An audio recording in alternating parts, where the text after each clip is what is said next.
First ever factory outlet Mukunda jewellery KPHB Kothapet Khammam Somajiguda Hanamkonda.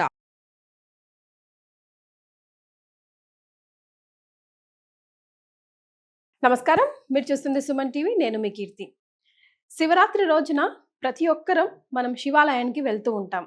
శివుడు అంటేనే అభిషేక ప్రియుడని, ప్రదక్షిణల ప్రియుడని రకరకాలుగా చెప్తూ ఉంటారు. ఆ బోలా శంకరుణ్ణి మనం ప్రసన్నం చేసుకోవాలి. ముఖ్యంగా ఈ శివరాత్రి రోజు అంటే మనం శివాలయానికి వెళ్ళినప్పుడు ప్రదక్షిణలు ముఖ్యంగా ఎలా చేయాలి, శివరాత్రి రోజుకే కాకుండా వివిధ రోజుల్లో మనం సందర్శించినప్పుడు ఆలయాన్ని ముఖ్యంగా చెప్పుకోవాల్సిన ఈ ప్రదక్షిణలు మనం చాలా తప్పుగా చేస్తూ ఉంటాం. అంటే అన్ని గుళ్ళల్లో ఎలా చేస్తామో శివాలయంలో అలాంటి ప్రదక్షిణలు పనికిరావు అంటూ ఉంటారు. అందుకే అంతటి పుణ్యఫలం మేబీ మనం ఎన్ని రోజులుగా తీసుకోలేదేమో. మరి ఎలా చేయాలి, ఎందుకు చేయాలి, ఇలాగే ఎందుకు చేయాలి, చేస్తే ఎలాంటి పుణ్య ఫలితం వస్తుంది అన్న వివరాలు మనకు సవివరంగా తెలియజేయడానికి ప్రముఖ ఆస్ట్రాలజర్ బ్రహ్మశ్రీ నందిబట్ల శ్రీహరి శర్మ గురువు గారు ఉన్నారు. నమస్తే గురుగారు. మాగత్థావివ సంపృక్తౌ మాగత్థ ప్రతిపత్తయే జగతః పితరౌ వందే పార్వతీ పరమేశ్వరౌ. సదాశివ సమారంభాం శంకరాచార్య మధ్యమాం అస్మదాచార్య పర్యంతం వందే గురు పరంపరాం. ఆదిత్యాయ చ సోమాయ మంగళాయ బుధాయ చ గురు శుక్ర శనిభ్యశ్చ రాహవే కేతవే నమః. శృంగేరి జగద్గురు పీఠాధిపతులకి, కంచి పీఠాధిపతులకి నమస్కారములు తెలియజేసుకుంటూ కార్యక్రమాన్ని ప్రారంభిద్దాం. గురుగారు, మనం జనరల్ గా ఏ దేవుడికైనా దండం పెట్టుకున్నప్పుడు ఏదో కోరికను మనసులో పెట్టుకునే దండం పెట్టుకుంటాం. ఎందుకబ్బా అందరికి చిటుకుని అయిపోతాయి, నేను ఏ కోరిక కోరినా ఏ దేవుడు ప్రసన్నం కాడే అంటూ ఉంటాం. అందులో శివుడు బోలా శంకరుడు. ఈ మహాశివరాత్రి రోజున శివుడు అంటేనే అభిషేక ప్రియుడని, ప్రదక్షిణల ప్రియుడని ఇలా రకరకాల చెప్పుకుంటాం కదా. ముఖ్యంగా ఈ ఎపిసోడ్ లో అసలు శివాలయానికి వెళ్ళినప్పుడు ప్రదక్షిణలు ఏ విధంగా చేయాలి, ఇదే విధంగా ఎందుకు చేయాలి, చేస్తే ఎలాంటి పుణ్య ఫలితం వస్తుంది మా కోసం తెలియజేస్తాం. తప్పకుండానమ్మా. మనకు పరమశివుని యొక్క అనుగ్రహాన్ని పొందేటువంటివి అనేకమైనటువంటి రోజులు ఉన్నాయి. అందులో మాస శివరాత్రి ఒకటి, పౌర్ణమి ఒకటి, అలాగే ఆరుద్ర నక్షత్రం ఉన్నటువంటి రోజున ఒకటి, త్రయోదశి తిథి ఉన్నటువంటి రోజున ఒకటి. ఎవరైనా వీక్షించేటువంటి సుమన్ టీవీ ప్రేక్షకులు ఎవరైనా కానీ మీరు పుట్టినటువంటి జన్మ నక్షత్రం రోజున శివాలయానికి వెళ్ళి శివానుగ్రహాన్ని పొందవచ్చు. అన్నిటికంటే మించి మహాశివరాత్రి రోజున కూడా శివానుగ్రహాన్ని సంపూర్ణంగా పొందవచ్చు. జన్మకో శివరాత్రి అంటారు. అవునమ్మా. ఎందుకు గురుగారు అట్లా? ఎందుకనంటే మనకు జన్మకో శివరాత్రి నాడు అని ఎందుకు వస్తుందనంటే, శివరాత్రి రోజున మరణించినటువంటి వాడికి ఇక మళ్ళీ జన్మ అంటూ ఉండదు. ఇక ఈ జన్మకి ఈ ఒక్కటే శివరాత్రి. అంటే శివరాత్రి నాడు మరణించిన వాడికి ఇంకా మళ్ళీ జన్మ ఉండదు కదా.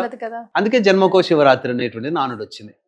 అది అంతేకాకుండా శివానుగ్రహం లేనిదే చీమైన పుట్టదు.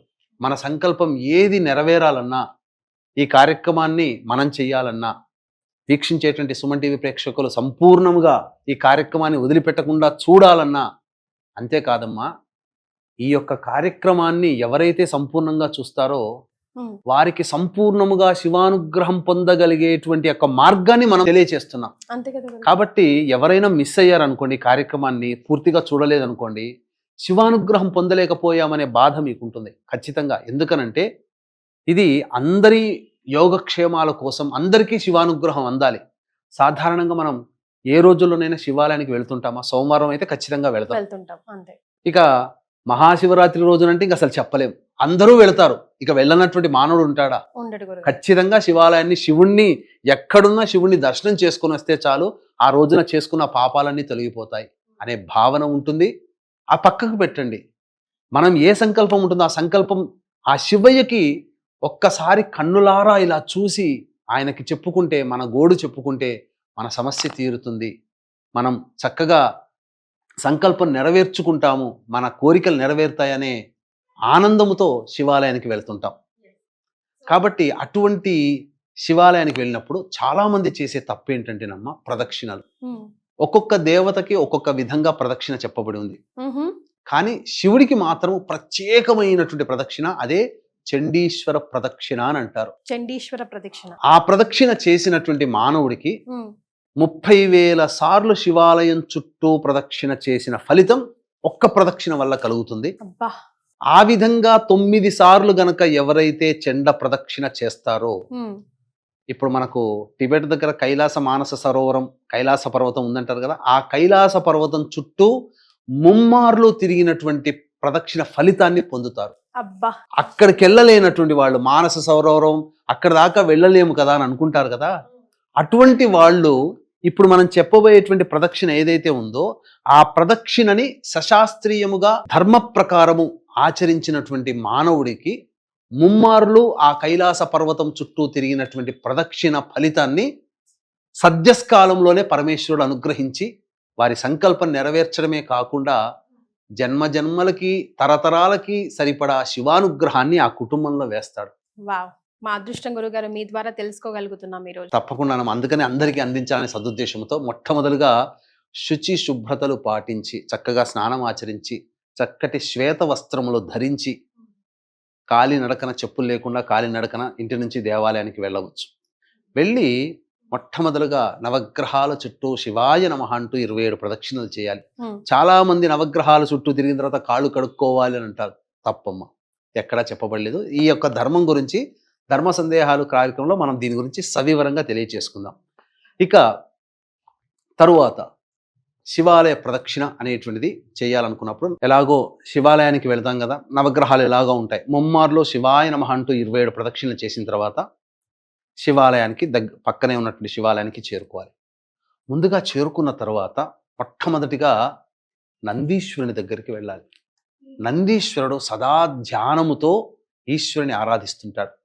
ఆ నందీశ్వరుని దగ్గరికి వచ్చి, నందీశ్వర, నేను శివానుగ్రహం కోసం నేను శివాలయానికి వచ్చాను, నా సంకల్పం తెలియచేస్తున్నాను. ఆ యొక్క పరమశివుడికి సంకల్పాన్ని తెలియచేసి నీ ద్వారా ఆ యొక్క సంకల్పం పరమేశ్వరుడు గ్రహించడం, ఆ పరమేశ్వర అనుగ్రహాన్ని నాకు ప్రసాదించేటట్టుమని ప్రార్థిస్తున్నాను, నందీశ్వర అనుగ్రహించు అని చెప్పి మొట్టమొదలు నందీశ్వరుని దగ్గర వేడుకోవాలి. వేడుకున్న తర్వాత తదనంతరం ఏ విధంగానైతే మనం లోపలికి ప్రవేశిస్తామో అదే విధంగా వెనక్కి రావాలి. ఓకే, అంటే వెనక్కి తిరిగి చూడకుండా ఇట్లా వెనక్కి తిరిగి చూడకుండా ఇలా వెనక్కి రావాలి. మళ్ళీ నందిని దాటి మళ్ళీ ఆ వైపు నుంచి రాకూడదు, నందిని దాటకూడదు. ఇక్కడ మనకు నందీశ్వరుడు ఉంటాడమ్మా. మొట్టమొదలు నంది ఈ విధంగా దేవాలయంలోకి చేరుకున్నాక ఈ విధంగా మనం ప్రవేశం చేసి నందీశ్వరుని దగ్గరికి వచ్చి కోరిక నెరవేర్చుకొని మళ్ళీ వెనక్కి వచ్చి ధ్వజస్తంభం దగ్గర ఉండాలి. ఒకసారి పరమేశ్వరునికి నమస్కారం చేసుకోవాలమ్మా. ధ్వజస్తంభం దగ్గర ఉండి, ధ్వజస్తంభం లేకపోతే నంది వెనకాల ఉండి ఒకసారి నమస్కారం చేసుకొని, ఇక శివాలయం అనేటువంటిది ఈ విధంగా ఉంటుంది. లోపల శివుని లింగము, గర్భాలయం. ఇది గర్భాలయం తర్వాత ఈ గర్భాలయం నుంచి ఈ విధంగా ఇక్కడ సోమసూత్రం అని అంటారు. అంటే అభిషేకం చేసినటువంటి జలమంతా ఈ విధంగా ఇక్కడ ఉంటుంది. ఇక్కడ చండీశ్వరుని విగ్రహాన్ని ప్రతిష్ఠిస్తారు పురాతన కాలంలో. లేకపోతే ఈ ప్రదేశమే చండీశ్వరునికి స్థానముగా భావించాలి. భావించి అక్కడ నుంచి మనము మొదలు పెట్టాలి ప్రదక్షిణ అనేటువంటిది. ఎందుకనంటే చండీశ్వరుని దగ్గర నుంచి, చండ ప్రదక్షిణ కదా, చండీశ్వరుని దగ్గర నుంచి మనం ప్రారంభం చేయాలి. ఎందుకనంటే చండీశ్వరుడు సకల భక్త అగ్రేసరుడు, శివభక్తుల్లో అగ్రగణ్యుడు. అక్కడే ఎందుకుంటారు గురుగారు చండీశ్వరుడు? అంటే ఇతనికి సమర్పించినటువంటి శివద్రవ్యం అంతా ఇతనికే అధికారం ఉంది. అందుకని ఇక్కడ ఉంటాడు. శివద్రవ్యం అంతా బయటకు వచ్చేది ఇక్కడే కదా. అందుకని శివాలయంలో పోయిన తర్వాత పూజారి ప్రసాదం కొబ్బరికాయ అన్ని పెడతారు కదా, శివాలయం నుంచి ఏ పదార్థము తీసుకురాకూడదు ఇంటికి. అది ఒక్క చండీశ్వరునికి మాత్రమే చెందుతుంది. అందుకని నేనేమీ దొంగతనం చేయట్లేదు స్వామి, పూజారి ఇచ్చినటువంటి ప్రసాదాన్ని తీసుకుంటున్నానని చెప్పి చండీశ్వరుని దగ్గరకు వచ్చి ప్రసాదం తీసుకున్నానని చెప్పి ఆ మాటన్నా చెప్పాలి, లేదా చిటికలు ఇట్లన్నా వేసి ప్రసాదం తీసుకెళ్తున్నాను చండీశ్వర అని చెప్పి ఇంటికి తీసుకెళ్ళాలి. అంతే తప్ప డైరెక్ట్గా కొట్టి మాత్రం తీసుకెళ్ళకూడదు. ఆ విధంగా శివానుగ్రహం పొందాలనేటువంటి వాళ్ళు శివరాత్రి రోజున కాకుండా ఏ రోజునైనా అభిషేక జలములు బయటికి వచ్చేటువంటి ప్రదేశము దగ్గర నిలబడి చండీశ్వరునికి నమస్కారం చేసుకొని ఇక్కడి నుంచి మనం ప్రయత్నం ప్రారంభించాలి. శివాయ నమః అనుకుంటూ శివ శివ శివ శివ అనుకుంటూ శివాయ నమః, ఓం నమ శివాయ అనకూడదు, శివాయ నమః అనుకుంటూ ఇక్కడి నుంచి ఈ విధంగా ప్రారంభించి ధ్వజస్తంభం దగ్గర చేయాలి. మళ్ళీ ఈ ధ్వజస్తంభం దగ్గర నుంచి ఈ విధంగా మళ్ళీ ఇలా ప్రదక్షిణ చేసుకుంటూ వచ్చి ఇక్కడికి వస్తే మళ్ళీ చండీశ్వరుని దగ్గరికి రావాలి. ఇదైన తర్వాత మళ్ళీ ఈ చండీశ్వరు దగ్గర నుంచి ఇలా వెనక్కి రావాలి. మళ్ళీ ధ్వజస్తంభం దగ్గరకు వచ్చి ఒక 2-3 సెకండ్లు నిలబడి శివుణ్ణి చూడాలి. చూసి మళ్ళీ ఈ విధంగా మళ్ళీ చండీశ్వరుని దగ్గరికి రావాలి.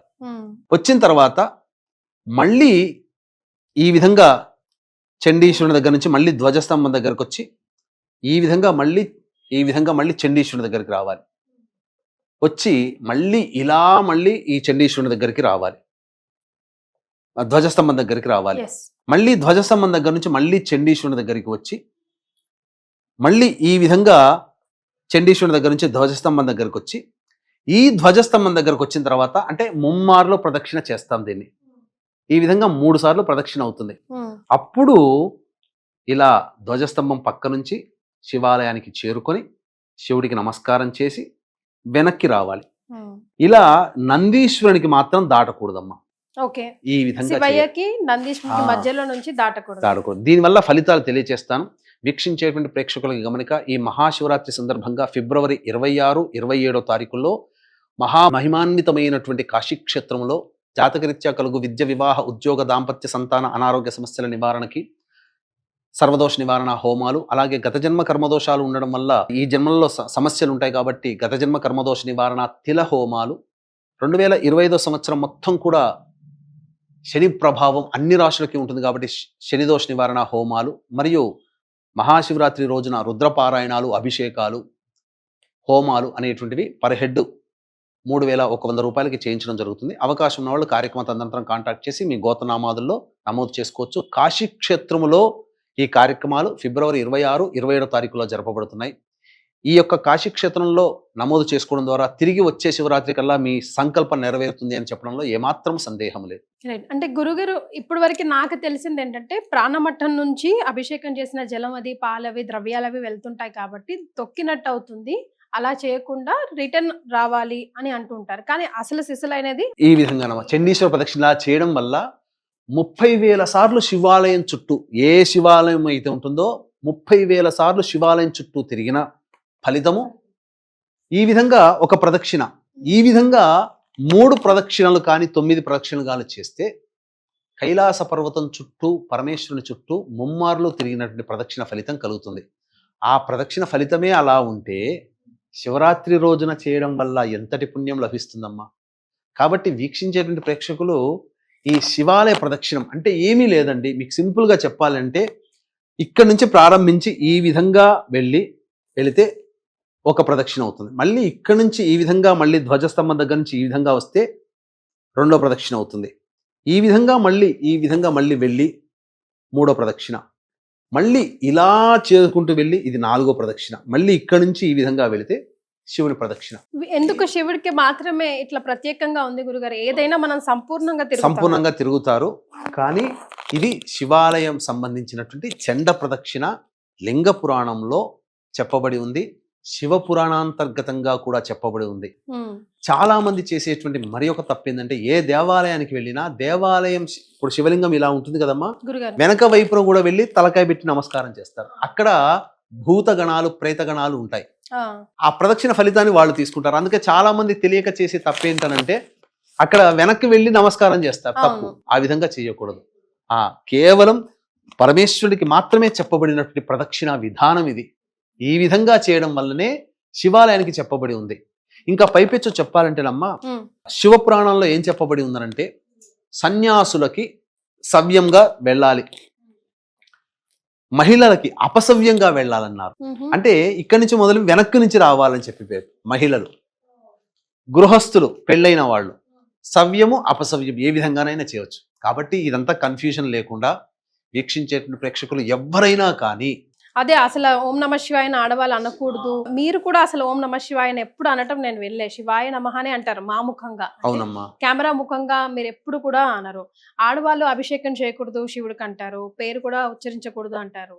ఇవన్నీ ఆ రోజు ఎక్స్క్యూజెస్ ఉంటాయా? ఏం లేవా? మీకు ఇంకా వీక్షించే ప్రేక్షకులు కూడా శివాయ నమః అని ఎందుకన్నానంటే ఓం నమ శివాయ అనేటువంటిది శివ పంచాక్షరి మూల మంత్రం కదా. ఈ మూల మంత్రాన్ని ఉపదేశం లేకుండా, అనగా ఈ మూల మంత్రాన్ని ఉపదేశం లేకుండా ఎవ్వరూ కూడా పఠించకూడదు. ఇదే సందేహం నాకు వచ్చినప్పుడు శృంగేరి పీఠాధిపతులు, ధర్మము సంబంధించినటువంటి ఏదైనా డౌట్ ఉందనంటే శృంగేరి పీఠాధిపతులు క్లియర్ చేస్తారు. వాళ్ళు చెప్పిందే ఇక ఫైనల్.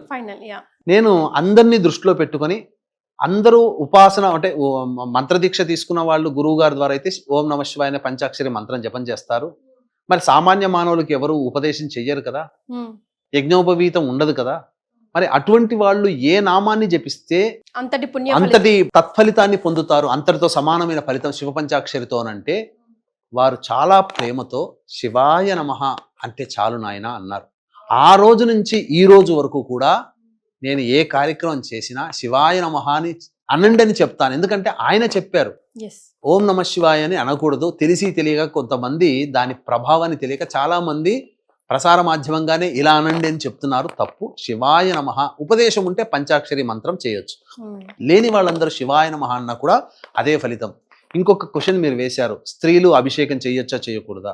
నిరభ్యంతరంగా శివ పూజ చేసుకోవచ్చు, ఓకే శివాభిషేకం చేసుకోవచ్చు. రావణాసుడి తల్లి కైకసి ప్రతిరోజు సముద్రం దగ్గర కూర్చొని ఆ యొక్క ఇసుకతో శివలింగాన్ని చేసి అర్చించి అభిషేకం చేసి అర్చించేది కదా.